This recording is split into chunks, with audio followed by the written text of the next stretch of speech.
Beralih ke informasi lainnya, sebuah gudang pengolahan ikan di kawasan Pelabuhan Muara Baru Penjaringan, Jakarta Utara, Selasa malam terbakar. Diduga api berasal dari korsleting listrik. Api dan kepulan asap membuat petugas pemadam kebakaran sempat kesulitan menjangkau titik api yang berada di dalam gudang. Sejumlah pekerja berusaha mengevakuasi tabung gas dari dalam gudang agar tidak terjadi ledakan. Kebakaran diduga berasal dari korsleting listrik. Api baru bisa dipadamkan setengah jam kemudian setelah 15 unit pemadam kebakaran dikerahkan.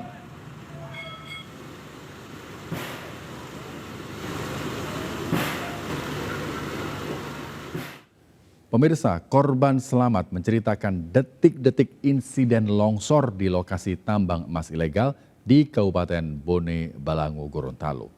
Longsor terjadi pada Sabtu pekan lalu dan membuat ratusan penambang panik dan menyelamatkan diri.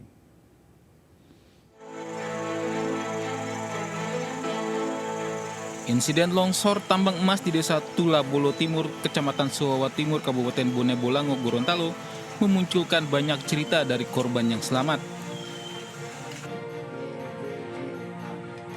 Salah satunya dari ketiga korban bernama Ridwan Wajeh, Nofri, dan Jufrid. Mereka menceritakan bagaimana detik-detik longsor itu terjadi. Menurut Ridwan, longsor terjadi pada Sabtu malam sekitar pukul 11. Dua dari mereka sempat terjebak dalam lubang tambang sedalam hampir 2 meter selama 8 jam. Jam 9, ini dorong dua masuk. Nah, jam 11 begitu, tiba longsor. Dia bagi satu kali dan tanpa, sedangkan saya sendiri juga jatuh di benteng itu limbah yang torong ada susun. Ridwan dan rekan-rekan diselamatkan tim SAR pada Minggu pagi setelah pencarian menggunakan alat seadanya. Menurut para korban, kejadian tanah longsor terjadi sangat cepat. Akibatnya sejumlah penambang tidak bisa menyelamatkan diri. Dari Bone Bolango, Gorontalo, Nur Faizila Hasan melaporkan. Pemirsa, seorang pelajar SMA di Klaten, Jawa Tengah tewas saat merayakan ulang tahun bersama teman-temannya di sekolah. Korban didorong ke kolam sekolah sebagai kejutan ulang tahun dan tersengat aliran listrik saat berpegangan karena tidak bisa berenang.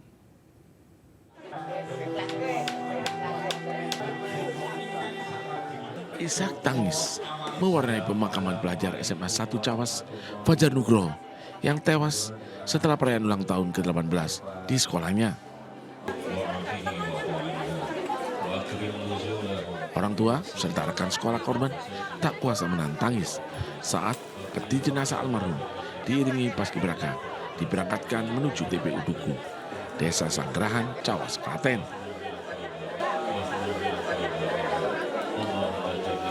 Pemeriksaan yang sampai ini sudah melakukan pemeriksaan 6 orang yang ada di lokasi, dan juga nanti mungkin masih akan melakukan pemeriksaan lagi baik kepada salah satu yang saat ini di rumah sakit. Kejadian berawal usai rapat OSIS.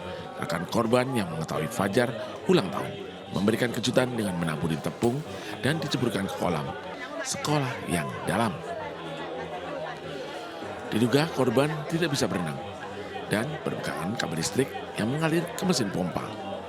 Dua rekan korban berusaha menolong, namun ikut tersetrum. Korban yang kritis dilarikan ke rumah sakit, namun tewas dalam perjalanan. Pihak keluarga menerima peristiwa tersebut sebagai musibah dan damai dengan rekan korban.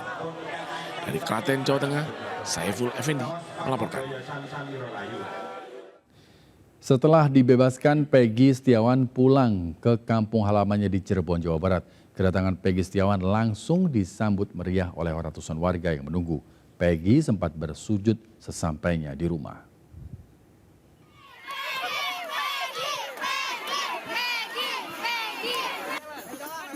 Kedatangan Peggy Setiawan di kampung halamannya di Blok Simaja, Desa Kepongpongan, Talun, Kabupaten Cirebon disambut meriah oleh ratusan warga.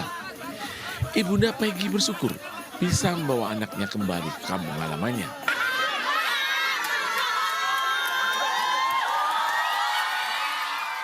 Peggy Setiawan kembali bersujud syukur di depan rumahnya karena bisa kembali ke tempat kelahirannya. Peggy pun memeluk sejumlah keluarga dan kerabatnya, mengucapkan terima kasih kepada seluruh pihak yang telah membantu upaya pembebasannya, serta berterima kasih kepada warga yang mendukungnya. RW Cimaja dan RT RW saudara semuanya masyarakat kesadaran juga. Saya mengucapkan terima kasih banyak atas dukungan dan motivasi selama ini. Dan saya juga sangat mengucapkan terima kasih banyak kepada Pak Haji Deddy Mulyadi yang saat ini sering berjuang bersama saya membela kebenaran ini, dan terutama buat para kuasa hukum saya dan para semua orang-orang yang baik kepada saya. Hingga Selasa sore, ratusan warga masih berkumpul di halaman Peggy Setiawan untuk mengucapkan selamat atas kebebasan Peggy. Dari Cirebon, Jawa Barat, Tois Iskandar melaporkan. Sidang pra-peradilan Peggy Setiawan turut membawa nama Hakim Tunggal, Eman Sulaiman, menjadi perbincangan. Hakim Pengadilan Negeri Bandung tersebut dinilai tegas dan berwibawa saat memimpin sidang yang menjadi perhatian publik tersebut.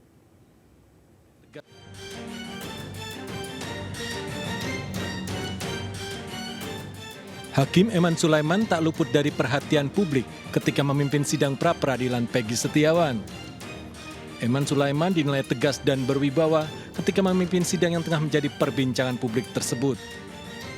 Ketegasan Eman langsung dikaitkan dengan kekayaan yang dimiliki.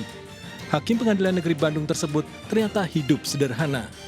Harta kekayaan Eman Sulaiman hanya senilai 294 juta rupiah sesuai laporan di LHKPN. Eman Sulaiman lahir dari keluarga sederhana di Dusun Kaum Jaya, Kecamatan Teluk Jambe Timur, Karawang, Jawa Barat. Keinginannya menjadi hakim telah tercetus sejak duduk di bangku SMP. Lulusan Fakultas Ilmu Hukum Universitas Pasundan tersebut memulai karir sebagai aparatur sipil negara di Pengadilan Agama Sumedang, Jawa Barat. Eman kemudian berpindah-pindah tempat tugas hingga akhirnya ditugaskan di Pengadilan Negeri Bandung sejak tahun 2021. Ya rasa ketakutan aja lah, gimana sih sidang sekarang, sidangnya kan bukan sidang yang kecil-kecil katanya teh, ngelawan pejabat-pejabat katanya, kata orang-orang, jadi ketakutan lah.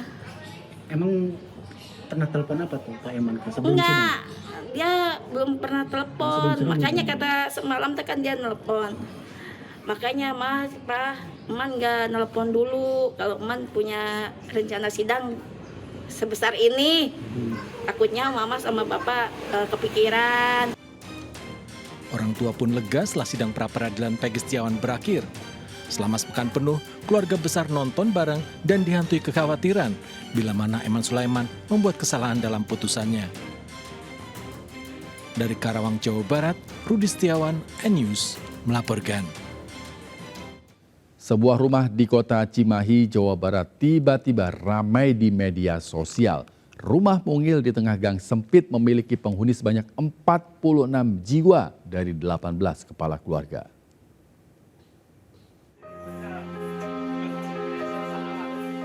Aparat Kelurahan Citerep, Kecamatan Cimahi Tengah, turun langsung ke lapangan memeriksa kebenaran rumah berpenghuni puluhan orang di tengah permukiman padat kota Cimahi, Jawa Barat. Ternyata benar, puluhan orang tinggal di rumah seluas 70 meter persegi. Rumah tersebut ditinggali keluarga besar hingga terdapat 46 orang beralamat di rumah tersebut. Namun hanya sebanyak 36 jiwa yang tinggal di rumah tersebut. Sementara 12 orang atau 4 kepala keluarga tinggal mengontrak tak jauh dari rumah tersebut. 4 kakak aja. Oh, hanya 4 kakak. Iya. Itu teh berapa jiwa Bu kira-kira Bu? Anaknya yang 1 5, yang 1 lagi 5, yang 2 1. Ya. Ada sekitar 11-an ya Bu ya di sini tempat kakak teh. Berarti sisanya ngontrak atau gimana Bu? Ya, ngontrak mungkin. Sebetulnya yang menempati rumah ini terdiri dari 14 kakak. Yang 4 kakaknya ini berada di luar dari Kelurahan Citerep. Hanya karena memang alamatnya berada di Kelurahan Citerep, jadi secara pendataan semuanya masuk ke Kelurahan Citerep. Keberadaan rumah dengan puluhan penghuni ini ramai di lini masa media sosial. Fakta tersebut muncul setelah petugas Pantarlih melakukan pencocokan dan penelitian coklit untuk Pilkada 2024. Dari hasil coklit ditemukan 46 orang dari 18 kakak beralamat di rumah tersebut. Dari kota Cimahi, Jawa Barat, Yuwono Wahyu melaporkan. Menko Polhukam Hadi Cahyanto mengungkap ada 17 pegawai KPK yang terlibat judi online. Sementara KPK menyatakan dari 17 orang tersebut hanya 8 orang yang hingga kini masih berstatus sebagai pegawai KPK.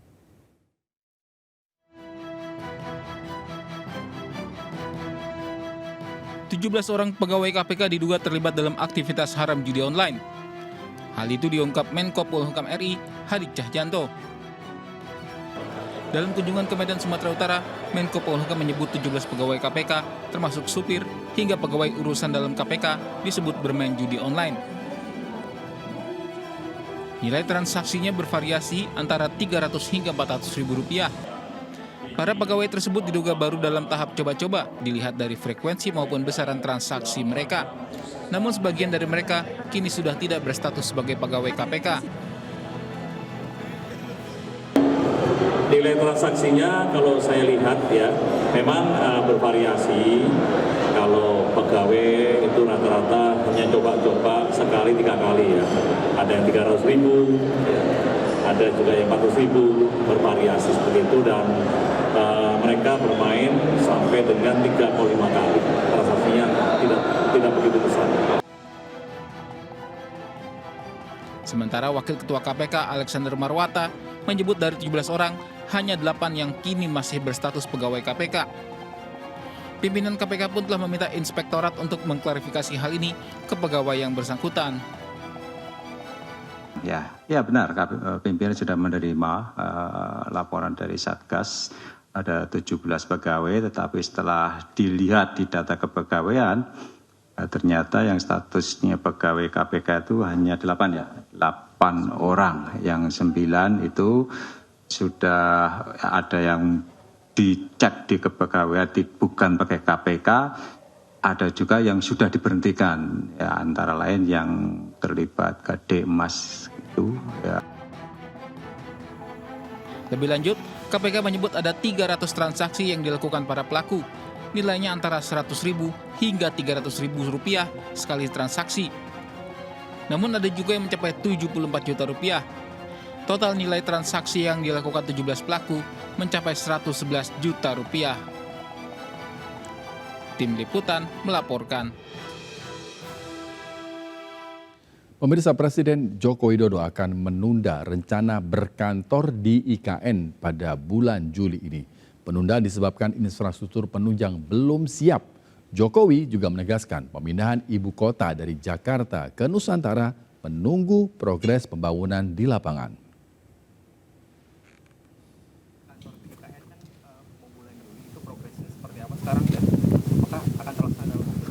Airnya udah siap belum? Listriknya udah siap belum? Tempatnya udah siap belum? Kalau siap, pindah. Belum dapat laporan dari PUPR, Pak? Belum dapat laporan. Sudah, tapi belum. Sudah, tapi belum. Targetnya Kepresnya bakalan Kepres pemindahan ibu kota apa bakal terlaksana sebelum 17 Agustus apa enggak? Kepresnya bisa sebelum, bisa setelah Oktober. Kita melihat situasi lapangan. Kita tidak ingin memaksakan sesuatu yang memang belum, jangan dipaksakan. Semuanya dilihat, progres lapangannya dilihat. Pemirsa, Partai Golkar, PKS, dan PDI Perjuangan Kabupaten Bandung, Jawa Barat bersepakat dan mendeklarasikan kerjasama untuk Pilkada Kabupaten Bandung 2024. Deklarasi koalisi Bandung Alus Pisan ini menghadirkan 3 bakal calon bupati dari ketiga partai, Syahrul Gunawan, Gun Gun Gunawan, dan Lutfi.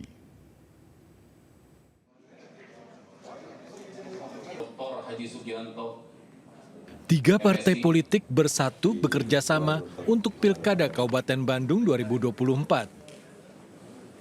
Partai Golkar, PKS, dan PDI Perjuangan Kabupaten Bandung menandatangani nota kesepahaman deklarasi kerjasama untuk koalisi Bandung Alus Pisan.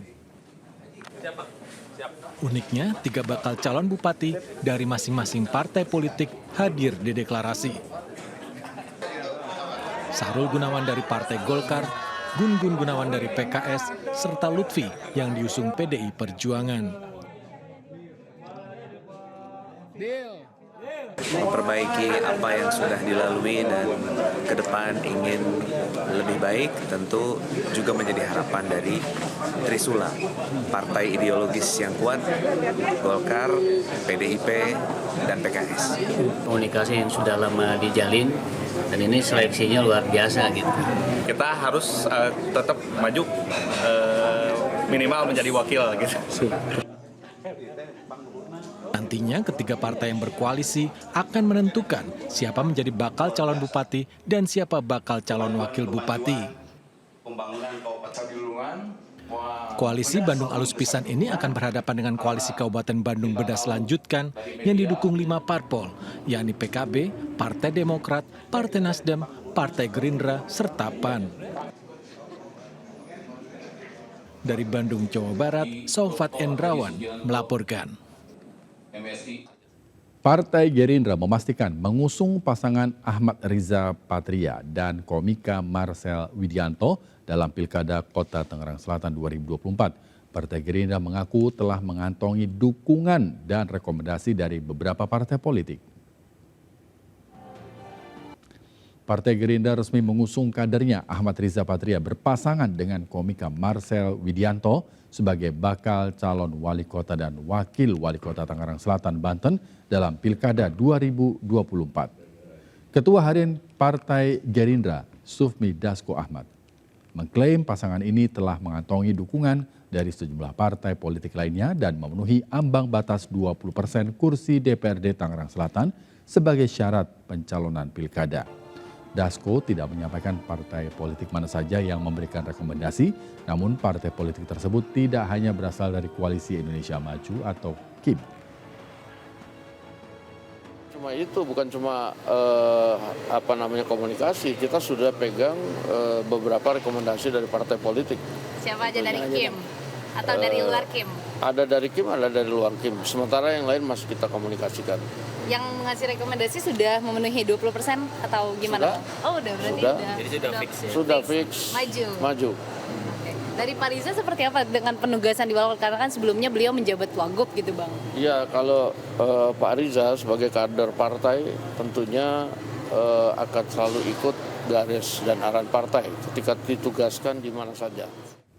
Anwar Hafidz mendeklarasikan diri sebagai bakal calon gubernur Sulawesi Tengah di hadapan ribuan pendukungnya. Dalam deklarasi tersebut, Anwar mengingatkan para relawannya untuk tidak menggunakan politik fitnah dan politik identitas pada Pilkada serentak 2024.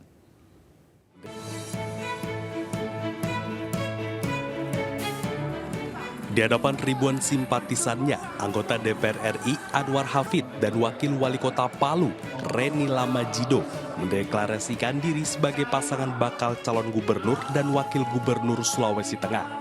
Dalam deklarasi ini juga dikukuhkan para relawan berani untuk berjuang memenangkan Pilkada 2024 Sulawesi Tengah. Sebagai pejuang Anwar ini, baik relawan maupun partai politik yang mengusung kita, saya ingin supaya semua hatinya diikhlaskan untuk membantu perjuangan Anwar Reni. Pasangan Anwar Reni mempunyai visi dan misi untuk membawa perubahan positif di Sulawesi Tengah, serta menekankan pentingnya pembangunan infrastruktur, peningkatan kualitas pendidikan, dan pelayanan kesehatan yang baik. Dari Palu, Sulawesi Tengah, Jimmy Hendrik, iNews melaporkan.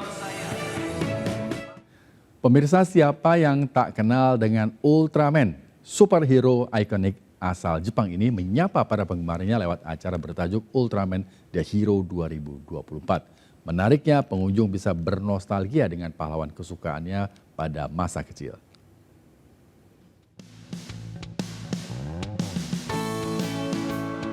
Dengan antusias, para pengunjung ini bersuah foto bersama superhero asal negeri Sakura. Didampingi orang tua, sejumlah balita ini bahkan rela antre demi bisa foto bareng bersama Ultraman. Ya, kedatangan Ultraman kali ini untuk menyapa para penggemarnya dan pengunjung di Neo Soho Mall, Jakarta Barat. Menariknya, para fans Ultraman bisa bernostalgia bersama superhero kesayangan mereka. Seorang pengunjung mengaku senang bisa mengajak buah hati mereka bertemu superhero favoritnya. Udah dari kemarin rencanain datang ke sini, begitu datang sini happy banget karena memang kostumnya kan katanya real yang dipakai di syuting ya. Jadi kita senang banget sih hari ini. Kehadiran Ultraman di tempat ini akan berlangsung hingga 28 Juli 2024 mendatang. Bagi Anda penggemar Ultraman 3 dan Ultraman Zero, Anda bisa datang untuk bisa mengabadikan momen bersama. Dari Jakarta, Muharlin iNews melaporkan.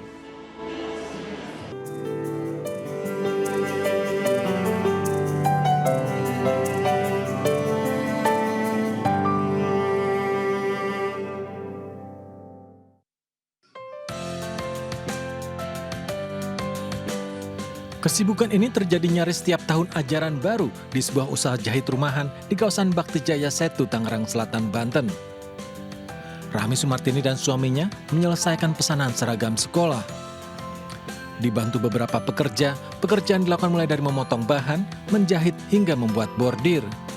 Usaha konveksi rumahan ini melayani berbagai seragam sekolah, mulai dari jilbab, pakaian seragam, kemeja batik, baju koko, seragam olahraga, celana, hingga bordir badge sekolah. Di musim ajaran baru tahun ini, pesanan mencapai lebih dari 1.000 potong seragam sekolah. Omsetnya cukup besar, 100 juta rupiah. Alhamdulillah kita dapat orderan tuh sampai 9 sekolah. Awalnya dari bulan Februari itu TK dulu ya, TK sampai ada 500 setel. 500 setel, kemudian setelah masuk pendaftaran sekolah SD, pelanggan baru lagi ada, itu masuk ya sekitar 500 sampai 600 setel lagi. Pesanan seragam sekolah mulai masuk dari bulan Februari. Pesanan datang bertahap, mulai dari seragam TK, SD hingga SMP. Pesanan tersisa masih cukup banyak dan diperkirakan baru selesai bulan September mendatang. Dari Tangerang Selatan, Banten, Nunung Purnomo, iNews melaporkan. Pemirsa, bermula dari belajar mandiri sejak di bangku SMP, seorang pria asal Tulangan, Sidoarjo, Jawa Timur, sukses mengembangkan bisnis bawang goreng hingga ekspor ke Malaysia. Tak tanggung-tanggung, hasil produksi bawang goreng Yofi mencapai 1 ton per hari.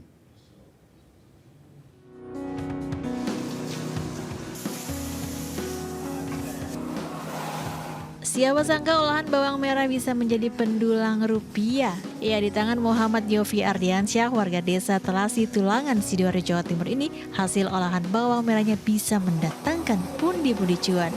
Tak hanya itu, berkat keuletannya, Yofi kini bahkan bisa mempekerjakan belasan warga sekitar untuk membantu memproduksi bawang goreng.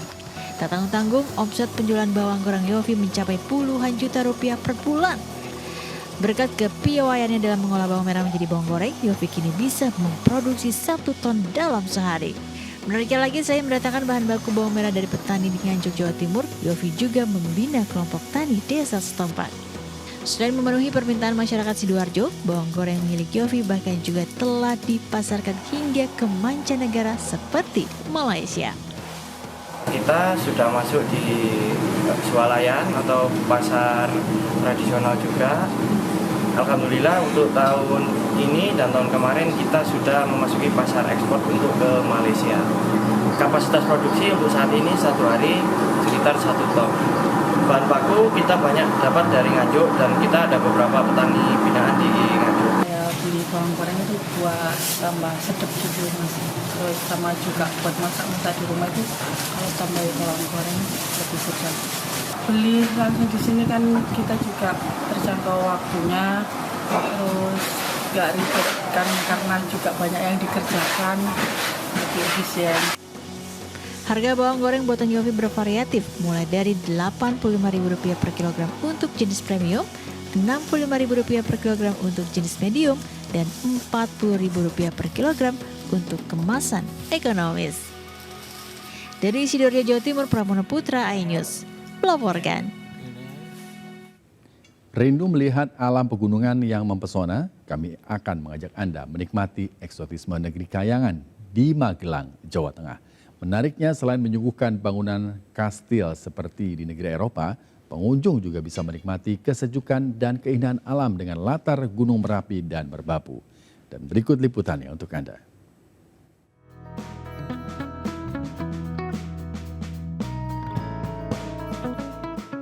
Magelang tak sekedar indah, namun juga menyejukkan.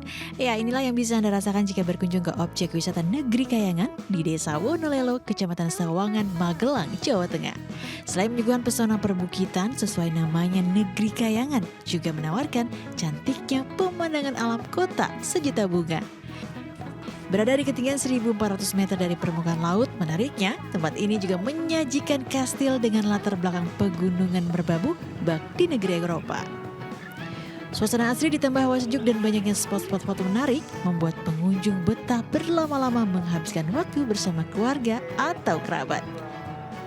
Kesannya luar biasa, sangat indah, tempatnya sejuk, terus dapat melihat pegunungan begitu, dan ini baru pertama kali saya ada di sini. Seperti Istana Negeri Kayangan, ada bangunan kastil, kereta kencana, patung kuda Sembrani, dan gapura kastil. Didukung oleh bukit-bukit yang di situ sangat hijau, tanaman sayur hortikultura. Nah, untuk bisa menikmati objek wisata Negeri Kayangan, Anda hanya cukup merogoh kocek Rp13.000 per orang. Gimana? Anda tertarik berlibur ke tempat ini? Dari Magelang, Jawa Tengah, Puji Hartono, iNews melaporkan. Menikmati keindahan pasir putih dan suasana sunset di pantai bisa menjadi salah satu opsi untuk mengisi liburan Anda. Pantai Alfat Stira Paradise di Kabupaten Pinrang, Sulawesi Selatan menyuguhkan panorama alam yang memukau. Dan penasaran dengan keindahan pantai ini dia liputannya untuk Anda.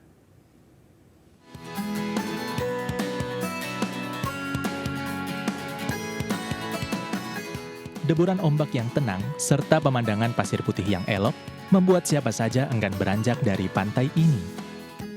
Pantai Alfat Stira Paradise yang terletak di Kampung Serang, Kelurahan Data, Kecamatan Duampanua, Kabupaten Pinrang, Sulawesi Selatan, menawarkan pesona wisata bahari yang menakjubkan.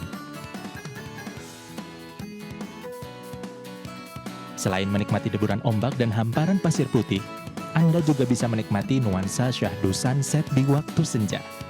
Sehingga tak heran jika semakin sore, pantai akan semakin ramai pengunjung.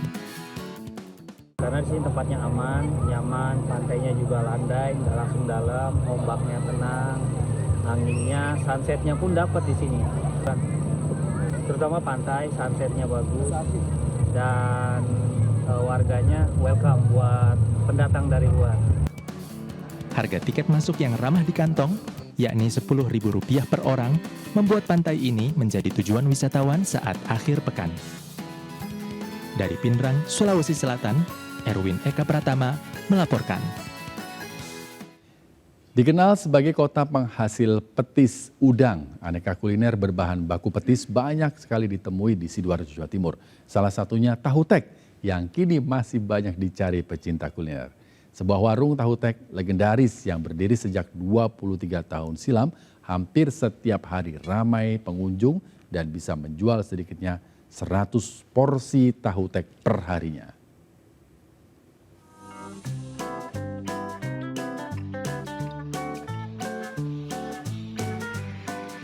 Berada sekitar 6 km dari pusat kota Sidoarjo, warung tahu tek legendaris Cakir hingga kini masih dikenal dan dicari pecinta kuliner yang suka makanan berbahan baku petis udang.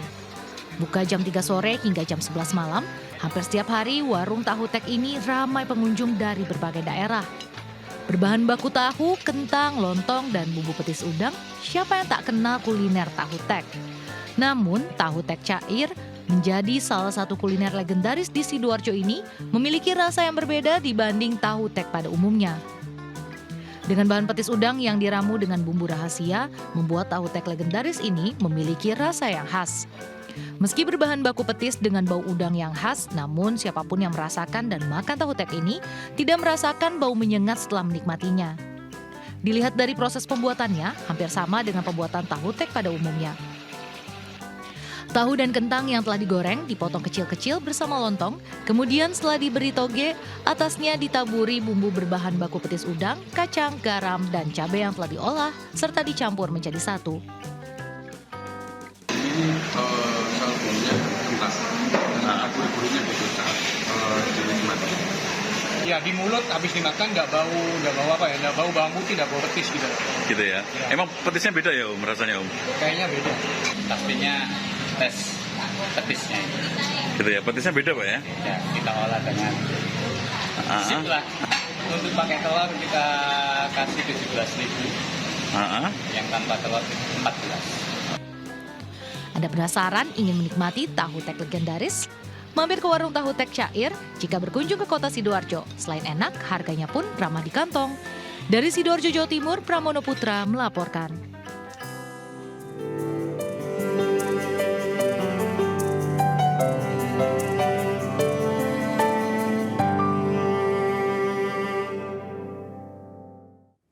Pemirsa, Menko Marves Luhut Binsar Panjaitan menyebut pemerintah memiliki tantangan dalam menjaga stabilitas keuangan dan keseimbangan anggaran negara lantaran defisit APBN tahun 2024 diproyeksi akan lebih besar dari target yang telah ditetapkan.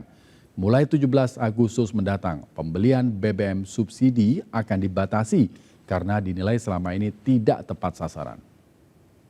Kita nggak boleh bergantung pada harga komoditas. Efisiensi itu menjadi sangat penting, berbasis elektronik. Saya sih optimis itu angka akan bisa naik. Kita berharap 17 Agustus ini orang yang tidak berhak dapat subsidi akan bisa kita kurangi. Kemudian masalah penggunaan bensin. Kita kan sekarang berencana ini mau mendorong segera bioetanol masuk menggantikan bensin supaya polusi udara ini juga bisa dikurangi cepat karena sulfur yang ini kan sampai 500 ya, kita mau sulfurnya itu 50 lah. Nah ini sekarang lagi diproses dikerjakan oleh Pertamina. Nah kalau ini semua berjalan dengan baik itu dari situ saya kira kita bisa menghemat lagi dan juga pemberian subsidi yang tidak pada tempatnya. Itu sekarang Pertamina sedang menyiapkan. Kita berharap 17 Agustus ini kita sudah bisa mulai di mana orang yang tidak berhak dapat subsidi itu akan bisa kita kurangin. Sebelumnya dalam rapat kerja dengan Badan Anggaran DPR RI, Menteri Keuangan Sri Mulyani melaporkan realisasi APBN semester pertama 2024 mengalami defisit 77,3 triliun rupiah. Namun pemerintah memastikan realisasi APBN hingga akhir semester 1 tahun 2024 tetap berjalan sesuai dengan target yang ditetapkan meski dibayangi tekanan pada penerimaan negara. 7,3 triliun. Namun apabila kita lihat dari postur APBN keseluruhan 2024, di mana desain dari APBN 2024 adalah defisit mencapai 522,8 triliun, maka realisasi defisit 77,3 triliun rupiah masih di dalam range yang ada di dalam APBN kita. Sementara itu pemirsa, pemerintah dan Badan Anggaran DPR RI justru menyepakati tambahan program bansos beras di akhir tahun yang akan menambah anggaran senilai 11 triliun rupiah yang menambah defisit APBN tahun ini akan naik. Menkyu Sri Mulyani menyebut untuk kenaikan defisit pihaknya akan menutup dari penggunaan saldo anggaran lebih tahun anggaran 2023.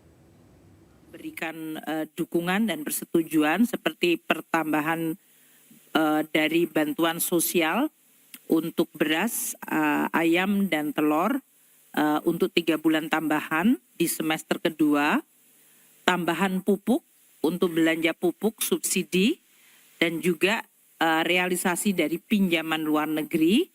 Maka kami telah menyampaikan bahwa di keseluruhan prognosis APBN 2024 akan mengalami kenaikan defisit. Dan untuk itu akan digunakan sisa anggaran lebih tahun yang sebelumnya. Kericuan terjadi saat ratusan buruh turun ke jalan menolak Undang-Undang Tapera di Bundaran Patung Kuda, Jakarta Pusat. Massa buruh terlibat benturan dengan petugas kepolisian. Polisi meminta massa membuka blokade Jalan Medan Merdeka Selatan, namun berujung kericuhan. Massa mengajukan permohonan uji material undang-undang tentang Tapera ke Mahkamah Konstitusi karena potongan Tapera dinilai memberatkan pekerja.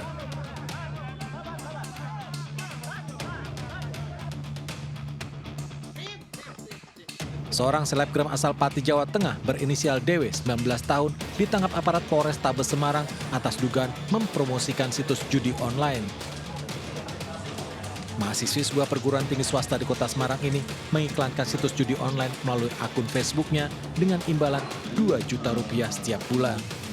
2024 pada hari Kamis. Sebuah bus akap terbakar hebat di Jalan Tol Trans Jawa kilometer 685, wilayah Kecamatan Tembelang, Jombang, Jawa Timur. 32 orang penumpang dan awak bus selamat, namun seluruh barang bawaan penumpang habis terbakar. Bus Gunung Harta dalam perjalanan dari Sumeneb, Jawa Timur ke Jakarta. Tiba-tiba muncul api dari bagian mesin di belakang bus.